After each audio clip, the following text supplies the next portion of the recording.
오늘 은혜 받고 성취될 하나님의 말씀은 누가복음 18장 18절에서 30절 말씀입니다. 누가복음 18장 18절에서 30절 말씀 교독하도록 하겠습니다. 어떤 관리가 물어 이르되 선한 선생님이여 내가 무엇을 하여야 영생을 얻으리까? 예수께서 이르시되 내가 어찌하여 나를 선하다 일컫느냐 하나님 한 분 외에는 선한 이가 없느니라. 내가 계명을 안 하니 간음하지 말라, 살인하지 말라, 도둑질하지 말라, 거짓 증언하지 말라, 내 부모를 공경하라 하였느니라. 여짜오되 이것은 내가 어려서부터 다 지켰나이다. 예수께서 이 말을 들으시고 이르시되 내가 아직도 한 가지 부족한 것이 있으니 내게 있는 것을 다 팔아 가난한 자들에게 나눠주라. 그리하면 하늘에서 내게 보화가 있으리라. 그리고 와서 나를 따르라 하시니 그 사람이 큰 부자이므로 이 말씀을 듣고 심히 근심하더라. 예수께서 그를 보시고 이르시되 재물이 있는 자는 하나님의 나라에 들어가기가 얼마나 어려운지 낙타가 바늘기로 들어가는 것이 부자가 하나님의 나라에 들어가는 것보다 쉬우니라 하시니 듣는 자들이 이르되 그런즉 누가 구원을 얻을 수 있나이까? 이르시되 무릇 사람이 할 수 없는 것을 하나님은 하실 수 있느니라. 베드로가 여짜오되 보옵소서 우리가 우리의 것을 다 버리고 주를 따랐나이다. 이르시되 내가 진실로 너희에게 이르노니 하나님의 나라를 위하여 집이나 아내나 형제나 부모나 자녀를 버린 자는 같이 합시다. 현세의 여러 배를 받고 내세의 영생을 받지 못할 자가 없느니라 하시니라. 아멘. 교독한 말씀을 가지고 영생을 얻는 비밀이라는 제목으로 말씀을 전가하기로 합니다. 옆에 분으로 인사합시다. 구원은 하나님의 전적인 은혜입니다. 구원은 하나님의 전적인 은혜입니다. 지난 주간에 어린 아이들을 용납하라 라는 말씀을 받았습니다. 어린아이를 인격체로 보지 못했던 제자들, 예수님께 나아오는 것 자체가 많은 어른들에게 방해가 된다. 그래서 오는 것을 금했습니다. 그런데 예수님은 어린아이들을 자기한테 오는 것을 금하지 말라. 그리고 용납하라고 말했습니다. 어린아이에 대한 가치. 그리고 난 이후에 예수님께서 그 왔던 어린아이를 가지고 하나님의 나라에 대한 말씀을 했습니다. 어린아이와 같이 되지 않으면 하나님 나라에 들어갈 수 없다. 무슨 말이죠? 순수하게 하나님 나라에 대한 말씀, 메시지, 복음을 순수하게 아멘하는. 왜 순수하게 아멘이 안 되겠습니까?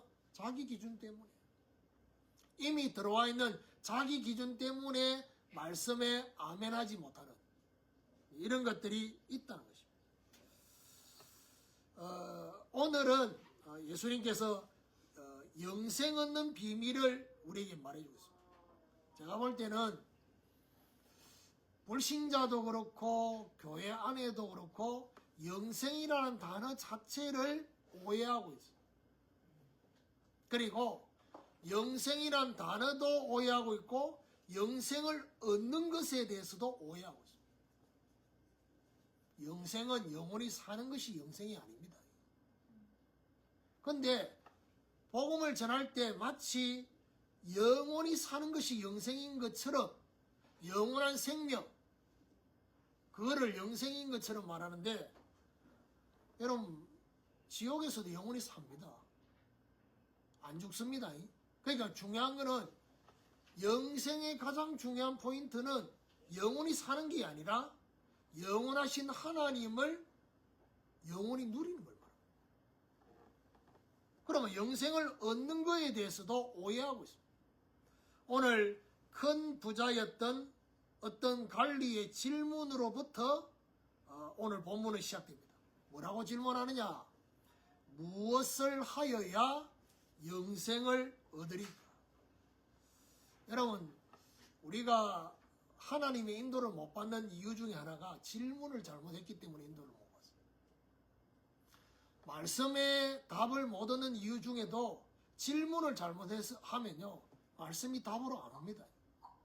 오늘 영생을 얻는 이 부분에 있어서 이 갈리가 무엇을 하여야 영생을 얻을 수 있습니까? 라고 했습니다. 이 질문에는 뭐가 깔려 있습니까? 영생을 결정하는 것이 삶이라고 생각했습니다. 자신이 어떤 삶을 사느냐에 따라서 영생이 결정되는 것처럼 생각하고 있습니다. 예수님이 이 갈리가 어떤 의도로 말하는지를 알고 있으니까 예수님이 일단은 뭐라고 하느냐, 답변이 10계명의 5계명부터 10계명까지의 인간과의 관계 계명을 말씀합니다. 그런데 이 예수님의 이 답변 속에 여러분 5계명부터 10계명까지면 계명이 몇 개입니까? 6개입니다. 근데 오늘 본문에 보면 예수님이 처음에 6개를 다 얘기하지 않고 5개만 말합니다. 의도를 가지고 계십니다. 뭐라고 말하느냐? 가늠하지 말라. 이 순서도요. 순서도 안 했습니다. 그 다음에 살인하지 말라. 그 다음 뭐죠? 도둑질하지 말라. 거짓 증언하지 말라. 내 부모를 공경하라. 이랬단 말이에요. 그러니까 이 갈리의 대답이 뭐냐? 어려서부터 이건 다 지켰습니다. 여러분, 뭐가 빠졌습니까? 몇 계명이 빠졌습니까? 이게 중요합니다. 마지막 10계명이 빠졌습니다. 10계명이 뭡니까? 이웃의 아내나 이웃의 남종이나 여종이나 이웃의 남자 여자를 탐하지 마라. 물건을 탐하지 마라. 탐심을 말합니다. 다 지켰다고 말하니까 예수님이 말하냐, 한 가지 부족한 게 있다. 그게 바로 뭡니까? 나눠주라고 했습니다. 그것도 제일 힘든 부분이 뭐냐, 적당히 나눠주라 안 하고 다 팔았어. 가난한 자에게 나눠주라 했습니다. 그러니까 오늘 본문에 이 큰 부자가 뭐 했습니까? 힘이 끈십니다. 그러니까 예수님이 그 다음 뭐라느냐, 부자는 하나님 나라에 들어가는 거 쉽지 않다 했습니다. 이 예수님의 의도 속에는 뭐가 있습니까? 세상의 것으로 구원을 얻을 수도 없지만 우리가 가지고 있는 것이 구원을 결정하는 게 아니라는 것입니다. 그래서 오늘 영생을 얻는 비밀을 얻기 위해서는 어떻게 되냐? 잘못된 오해를 정리해야 됩니다. 여러분, 교회를 다니고 신앙생활을 하면서도 아셔야 될 부분이 있습니다. 오늘 예를 들면 인도 양육 메시지할 성화에 대한 얘기가 있습니다. 성화는 뭐죠? 구원받은 하나님의 백성이 구원으로부터 성화는 시작이 됩니다. 그러니까 구원은 성화가 아니고 구원 다음부터 성화가 아니에요. 구원부터 성화는 시작됩니다. 왜요? 하나님의 성령이 우리 안에 들어오시면서 우리가 변화가 일어나는 그 자체가 성화거든요. 그러면 이 성화는 언제까지 계속돼야 되느냐? 죽을 때까지. 근데 중요한 건 뭐죠? 여러분 아셔야 될 게, 성화가 되어야지 구원을 받는 것이 아닙니다. 그런데 유대인들은 어떻게 생각했냐 하면 성화가 되어야지 구원받는 것처럼. 그러니까 이게 이제 순서가 뒤바뀌니까 어떤 면에서는 이제 신학적인 용어인데 칭의라고 해서 칭의. 그게 바로 뭐죠? 하나님 우리를 의롭다고 칭하신 것. 예수 그리스도를 통해서. 칭의와 성화. 그러니까 무슨 말이죠? 성화가 먼저고 칭의가 다음이다. 이렇게 유대인들은 생각하고 있다. 기본적으로. 근데 지금 성경을 들고 있는 교회 안에도 이 생각을 가지고 있는 교회와 성도들과 목사님들이 많습니다. 칭의가 먼저고 성화는 나중입니다. 그리고 더 나아가서는 성화가 구원을 결정하는 게 아니라는 것입니다. 자, 이러다 보니까 이 두 개가 싸우다 보니까 마치 어떤 느낌이냐, 칭의만 있으면 되고 성화는 없어도 되는 것처럼 또 이렇게 극단으로 갑니다. 그건 아닙니다. 오늘 예수님의 이 말씀은 성화 자체가 없어야 되는 것을 말하는 게 아닙니다. 그걸로 구원받는 게 아니라는 거죠. 자, 그럼 첫 번째로 행위로 영생을 얻으려는 관리입니다. 18절에 보니까 어떤 관리가 물어 이르되 선한 선생님이여 내가 무엇을 하여야 영생을 얻으리까? 자, 오늘 여기 보니까 어떤 관리라고 되어 있는데 마태복음 19장 20절에 보니 이 관리를 똑같은 내용입니다. 어떻게 표현했냐? 젊은 청년이라 했습니다. 여러분, 유대인의 관리는 아무나 관리로 세우지 않습니다. 신앙이 일단 좋아야 되고요. 기본적으로 갖춰야 될 게 많습니다. 근데 젊은 청년이 중요한 관리가 되었다는 것은 일단 이 사람은 여러 가지를 다 갖추고 있습니다. 뭐라고 질문했습니까? 무엇을 하여야 영생을 얻을 수 있습니까? 영생을 얻는 기준이 무언가의 행위로 얻게 된다는 생각. 그래서 예수님이 십계명을 언급합니다. 가늠하지 말라, 살인하지 말라, 도둑질하지 말라, 거짓 증언하지 말라, 부모를 공경해라.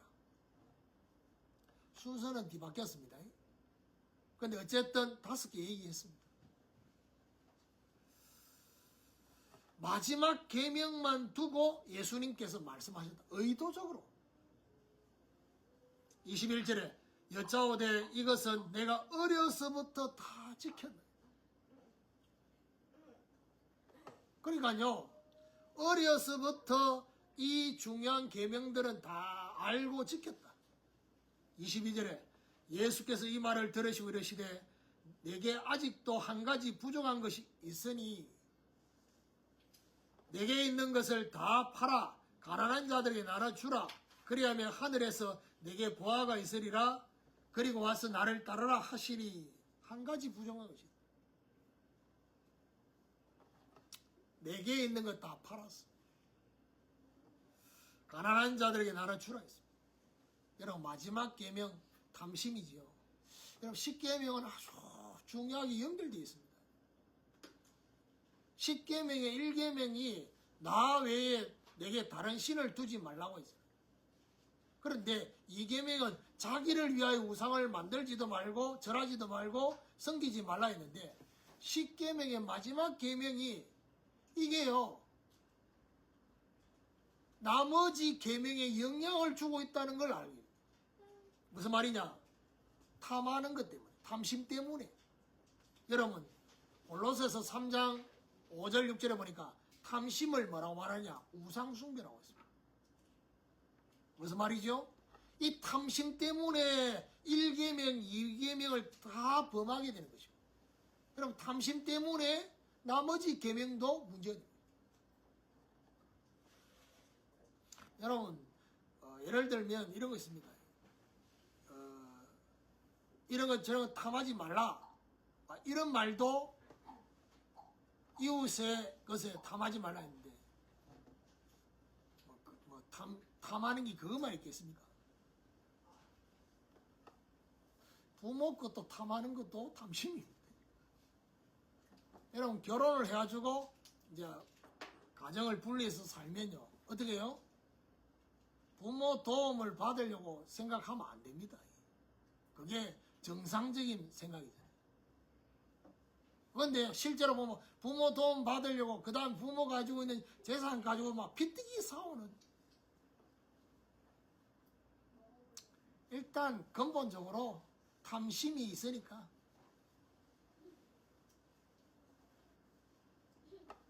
그래서 오늘 이 관리가 잘못 생각하고 있는 게 뭐냐? 행위로 영생을 얻으려고.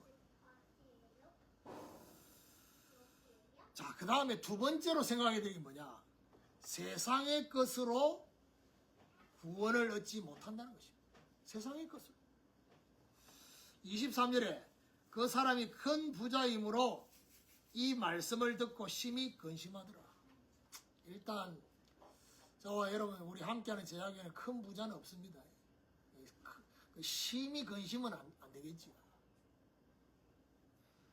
이 관리가 예수님의 말씀을 듣고 심히 근심했대. 그래서 24절에 예수께서 그를 보시고 이러시되, 예수님이 근심하고 있는 걸 봤어요. 눈빛을 봤어요. 그 마음을 읽었어요. 그래서 말하냐, 재물이 있는 자는 하나님 나라에 들어가기가 얼마나 어려운지, 재물이 있는 자는 하나님의 나라에 들어가기가 너무나 어렵다고 말합니다. 어떻게 어려우냐? 25절에 낙타가 바늘기로 들어가는 것이 부자가 하나님의 나라에 들어가는 것보다 쉬우리라 하시니. 낙타가 바늘기에 들어가는 게 쉽습니까? 못 들어갑니다.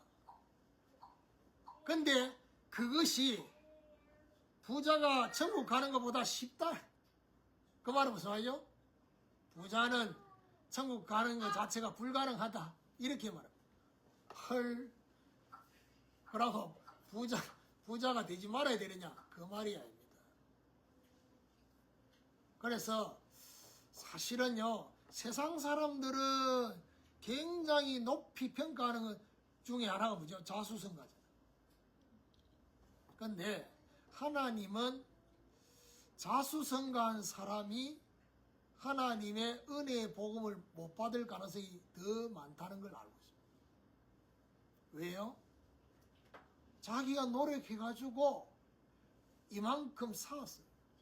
그렇기 때문에 이 사람은요, 하나님의 은혜로 된다는 것에 대한 이 기본적인 마인드 자체가 없을 수 있습니다.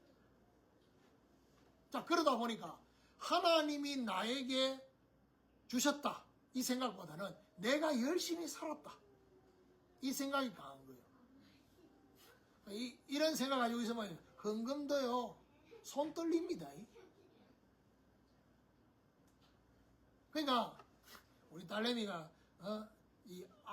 뭐죠? 저녁에 밤에 2시간 알바를 또 하러 가는데, 그게 이제 쉽게 말해 택배 회사에 뭐 이 물건이가 추워 막 그래. 그 가서 좋은 점이 하나 뭐냐? 그렇게 추운 데서 떨면서 일하니까 돈 쓰는 게 이제 뭐죠? 아까운 거예요. 그 다음에 사람을 만나는 이것도 줄여야 돼.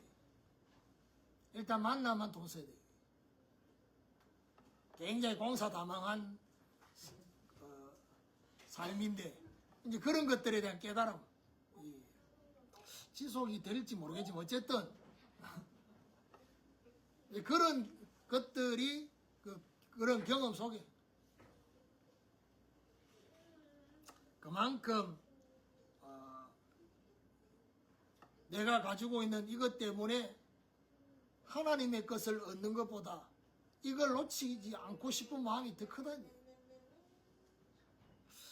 26절에 듣는 자들이 이르되 그런즉 누가 구원을 얻을 수 있나이까? 누가? 그러니까 부자는 안 된다고 하니까 그러면 누가 그럼 구원받을 수 있습니까? 이러니까 예수님이 27절에 무릇 사람이 할 수 없는 것을 하나님은 하시네. 이 말은 무슨 말이죠? 사람으로는 할 수 없다는 얘기입니다. 뭔 얘기입니까?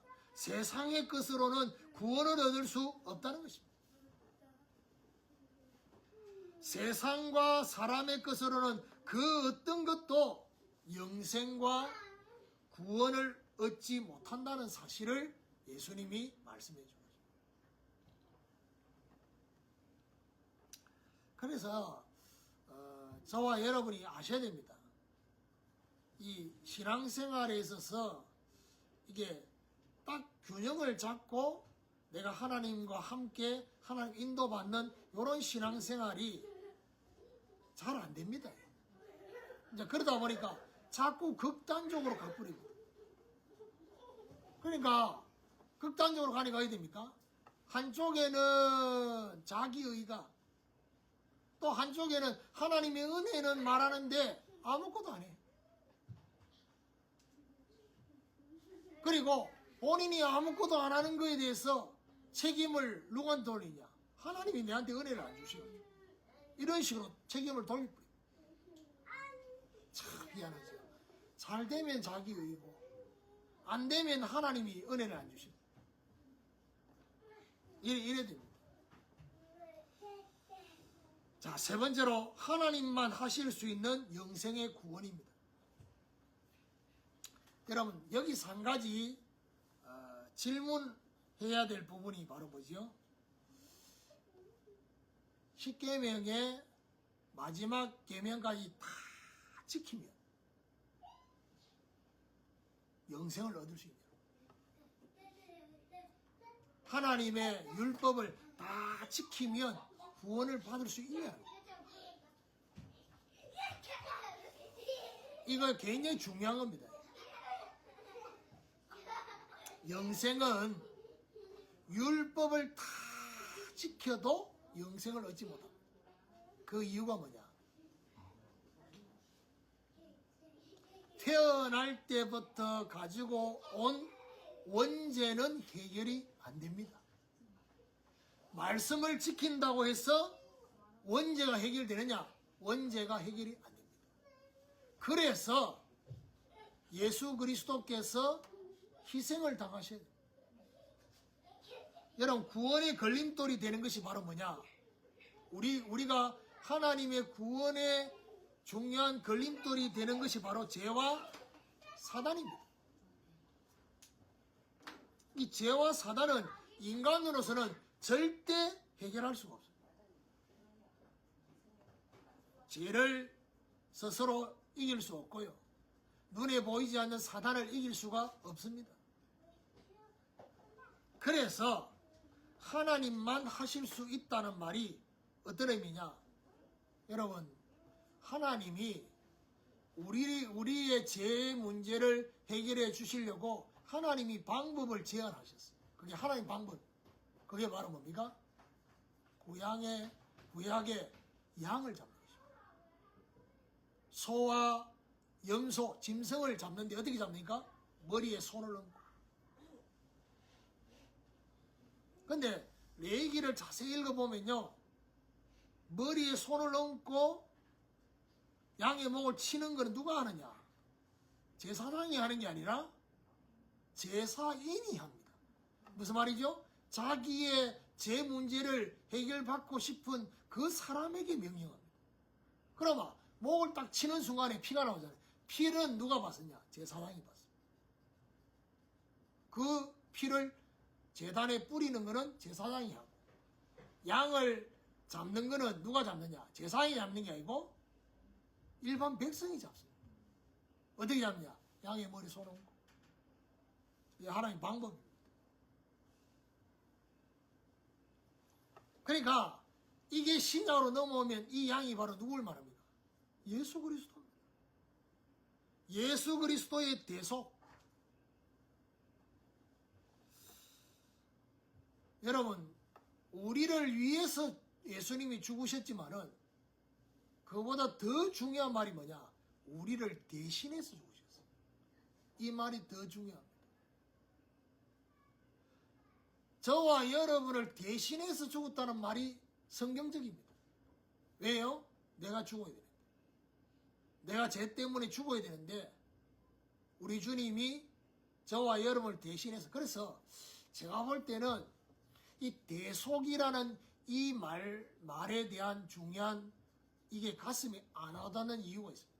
그래서 제가 볼 때는 지금은 그렇게 할 필요 없는데 굳이 시청각 교육이라고 굳이 해볼 필요가 있는 게 바로 뭐냐? 양을 한번 잡아보는 것도 괜찮아요. 어떻게 해요? 양 잡기 전에 성경적으로 뭐죠? 내가 머리 손을 얹을 때도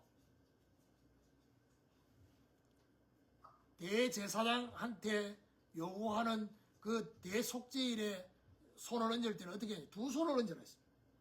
그 두 손을 얹을 때 어떻게 얹느냐? 힘을 줘서. 왜 힘을 주는 줄 압니까? 나의 것을 이 양에게 힘주어서 전가시키기 위해서 힘을 주는 것입니다. 제가 볼 때는 예수 그리스도의 대속이 저와 여러분에게 이게 가슴에 안 한다는 이유가 뭐냐? 힘주어 안수하는 이게 없는 거예요. 아, 내가 이거 그대로 놔두면 이것 때문에 내가 저주와 재앙과 죽음을 맞이해야 되는데 이거를 우리 주님한테 힘주어서 거기 전가하는, 그래서 대속에 대한 이 부분에 감격이 없는 것입니다. 28절에 베드로가 여짜오되 보옵소서 우리가 우리의 것을 다 버리고 주를 따랐나이다. 일단 베드로는 뭐지요? 주님을 따르는 것에 대해서 기본적으로 부자하고는 다르지요. 다 버리고 주님을 따랐습니다. 여러분 아셔야 될 것은 다 버리고 주님을 따르면 손해입니까? 이거 계산을 잘 하셔야 돼요. 우리 주님을 따르는 이 구원의 역사, 신앙생활의 이 중요한 것에 있어서 버리고 주님을 따르면 손해입니까? 손해가 아닙니까? 이 생각이 중요합니다. 주일날 예배를 드리면 여러분한테 손해입니까? 이익입니까? 아니 해필이면 주일마다 자꾸 이 물질하고 관계된 뭔가 연결되어 있는 뭐가 있어요, 스케줄이. 그러니까 예배를 드리는 거는 이게 뭐가 눈에 들어오는 게 없어. 근데 이 지금 뭐 그 스케줄에 내가 가면 돈이 들어온단 말이요. 어느 게 유익입니까? 이 계산을 못하니까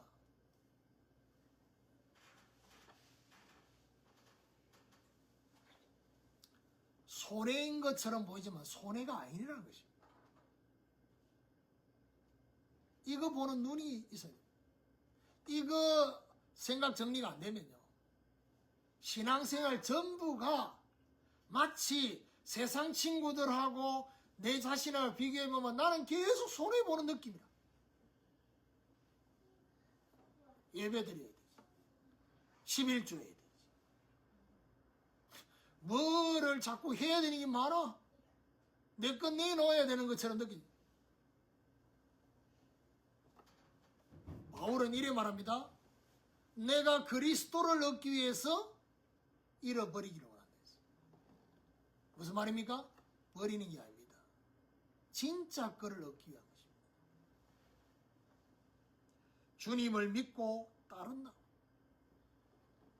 29절 30절에 이르시되 내가 진실로 너희 이르노니 하나님의 나라를 위하여 집이나 아내나 형제나 부모나 자녀를 버린 자는 현세에 여러 배를 받고 내세의 영생을 받지 못할 자가 없느니라 하시니라.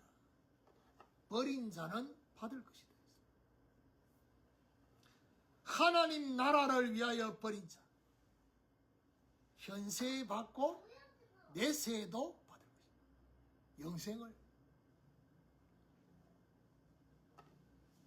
그래서 일단 믿음이 없으면 계산이라도 잘해야 돼요. 그렇죠? 믿음도 없고 계산도 못한다. 믿음도 없고 머리도 나쁘다. 이 참 답이 없어. 그래서 오늘 하나님만 하실 수 있는 이 영생의 구원의 비밀이 저와 여러분 깨달아지기를 주님의 이름으로 축원합니다. 결론적으로 영생을 얻는 비밀을 적용해 보면요, 우리가 제대로 살아야 합니다. 그렇죠? 그렇지만 이것으로 영생을 얻으려 하면 안 된다는 것입니다. 그리고 더 나아가서 하나님보다 세상의 것을 얻으려 하면 됩니까? 이것 때문에 영생을 놓치는 것입니다. 그리고 오늘 본문을 통해서 우리에게 뭘 말해줍니까? 세상의 것에 많고 적음에 따라서 구원을 얻는 것이 아니라는 것입니다. 하나님만이 하시는, 하나님만이 하신단 말은 오직 예수 그리스도를 통해서만 가능한. 그러면 결국 저와 여러분 어떻게 달라집니까? 구원과 함께 우리의 삶이 하나님의 나라를 위한 삶이. 제가요, 우리 성도들을 놓고 하루에 몇 번씩 정시기도 하면서 기도하는 기도 있잖아요. 하나님의 얼굴을 대면하고 성령을 위하여 심고 구별됨을 증가하는, 이게 분리된 게 아니라 연결되어 있는. 어떻게 연결됩니까? 하나님의 얼굴을 대면하는 시간을 가져봐야 됩니다. 여러분, 하나님의 얼굴에 뭐가 있습니까? 모세가 하나님의 얼굴을 대면하고 시내산에 내려왔을 때 모세의 얼굴에 뭐죠? 하나님의 강체가요. 그 말은 무슨 말이죠? 하나님 빛입니다. 빛이신 하나님이 저와 여러분에게 하나님의 얼굴을 대면하기 위해서 기도하고 하나님의 얼굴을 대면하기 위해서 내가 말씀을 듣고 하는 그 시간에 하나님이 저와 여러분이 뭘 비추느냐? 빛을 비추십니다. 빛을 비추시면 어야 되느냐? 저와 여러분 안에 나도 몰랐던 내 안에 뭐지요? 잘못된 동기가 보이는 거예요. 그럼 뭐야 됩니까? 아, 자기를 위하여, 자기 육체를 위하여 심으려고 했던 그 부분이 보인다고요. 그럼 뭐야 됩니까? 성령을 위하여 심게 됩니다. 달라집니다. 그래서 근원이 뭐냐? 하나님의 얼굴을 대면하는, 이게 먼저다. 그래서 민수기 6장에 보니까 뭐라고 말합니까? 여호와는 내게 복을 주시고 너를 지키시기 원하며 여호와는 그 얼굴을 내게 비추사 은혜 베푸시기를 원하며 여호와는 그 얼굴을 내게로 향하여 드사 평강 주시기를 원한다. 무슨 말입니까? 하나님의 얼굴을 대면하면요, 결국 저와 여러분에게 다른 사람, 세상 사람, 종교인들하고 구별되는 뭐가 임하느냐? 은혜와 평강이 임한다. 은혜와 평강이 탁 임하면 어디 됩니까? 비로소 저와 여러분 구별됨을 증가하는 저와 여러분 인생으로 바뀝니다. 한 가지 제가 말씀을 드리면요, 우리 세연이가 장애가 있습니다. 장애도 여러분 한 가지 장애만 있는 거하고 여러 가지 장애가 있는 걸 복합장애라 합니다. 그럼 우리 세연이는 복합장애거든요. 그것도 중증입니다. 그러면 그 복합장애가 있는 그 속에서 세연이는 또 뭐가 있냐? 자폐성이 또 있습니다. 정확하게 말하면 자폐까지는 아니지만은 자폐성이 있습니다. 그게 바로 뭐죠? 모든 감정 있잖아요. 모든 감정을 자기를 때리는 대로 감정을 표현합니다. 이게 잘못된 것 배운 거죠. 모든 감정. 이게 때리다 보니까 뭐죠? 또 다른 장애가, 그게 뭡니까? 앞이 안 보입니다.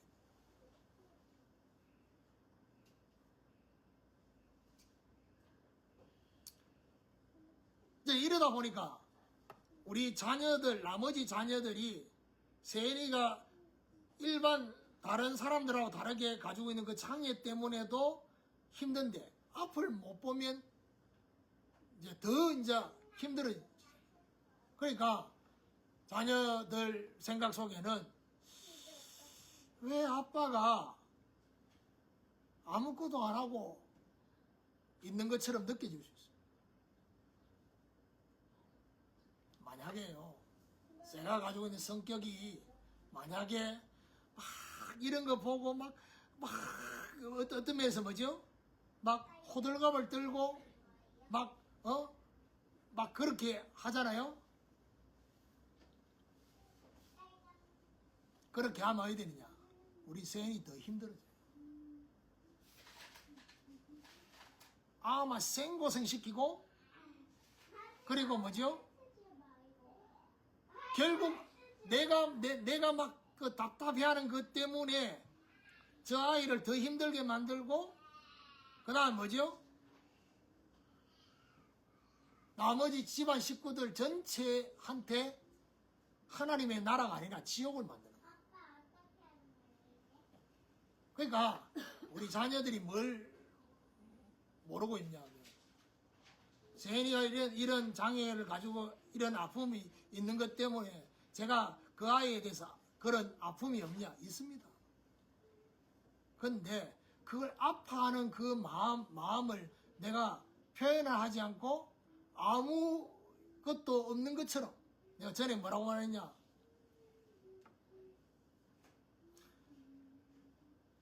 문제가 아니라, 제가 얘기했죠? 문제가 아니라 불편한 거다. 그걸 문제로 받는 순간부터 어떻게 합니까? 나머지 모든 것들이 문제가 되는 겁니다.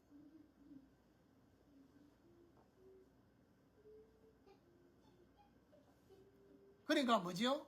제가 아무 일도 없는 것처럼 그냥 지내고 생활하는 이유가 뭐지요? 모두에게 하나님의 나라가 임하도록 하는 거예요. 그리고 기도합니다. 하나님의 재창조의 역사가 일어나도록. 그리고 이거 때리고 하는 이거 하나님께서 이 부분, 이게 제일 근원적인 거예요. 지금 이 눈이 안 보여. 이게 그 병원에 데려가니까 의사가 뭐라고 하느냐? 이거 수술해도, 백내장 수술해도 이거 때리는 거 이거를 못 잡으면 어떻게 되느냐? 수술한 게 의미가 없는 거예요. 이미 저는 알고 있었습니다. 그래서 가장 중요한 건 뭐냐? 이거 때리는 이거를 하나님이 제어해 주셔야 돼요. 가족이 24시간 잡고 있는데 잡을 수 없어요. 그러려면 해야 돼요. 잠자는 것도 포기해도 다 포기해. 왜냐? 잘 때도 때리는데. 제가 이 얘기를 왜 합니까? 세상 사람들은요, 그런 문제를 가지고 막 호들갑을 떨고, 대부분의 사람들이 다 90% 그렇게 하는 것이 그게 정상인 것처럼 생각해요. 그러니까 내가 아무 반응을 안 하고 그냥 늘 있는 것처럼 사니까 내가 아무 생각이 없는 것처럼 그렇게 생각할 수 있는데 그게 아니라는 것입니다. 내가 이걸 문제로 여기는 순간부터 우리 이것 때문에 수많은 문제가 생긴다는 것을 알기 때문에 내가 이걸 문제로 여기지 않는 것입니다. 그리고 하나님 앞에 기도하는 것입니다. 하나님만이 하셔야 됩니다. 그걸 우리 자녀들이 모르는 것 같아서 오늘 좀 얘기를 하는 겁니다. 근데 굳이 오늘 왜 이 얘기를 하느냐? 저한테도 이런 우리 가정에 이런 힘들고 아픔이 있지만은 내가 그게 문제로 아픔으로 여기지 않고 살고 있는 이게 우리 성도들한테 좀 보라고요. 여러분 솔직히 말해가 우리 성도들 가정이 다 이런저런 문제 있잖아요. 아픔이 있고 몸이 아프기도 하고 그 모든 것들을 다 모아도 사실은 제가 겪고 있는 이게 더 클 수 있습니다. 근데 여러분은 반대로 내가 겪고 있는 게 제일 그럴 수 있습니다. 그런데 문제는 뭐죠? 거기에 내가 어떻게 반응하느냐는 거죠. 오늘 저와 여러분 구원과 함께 우리의 삶이 하나님의 나라를 위한 하나님의 나라가 임하는 삶, 영생과 함께 정인될 수 있는 증거가 따라오는 이 비밀을 저와 여러분 정말 누리게 되는 축복이 있기를 예수 그리스도 이름으로 축원합니다.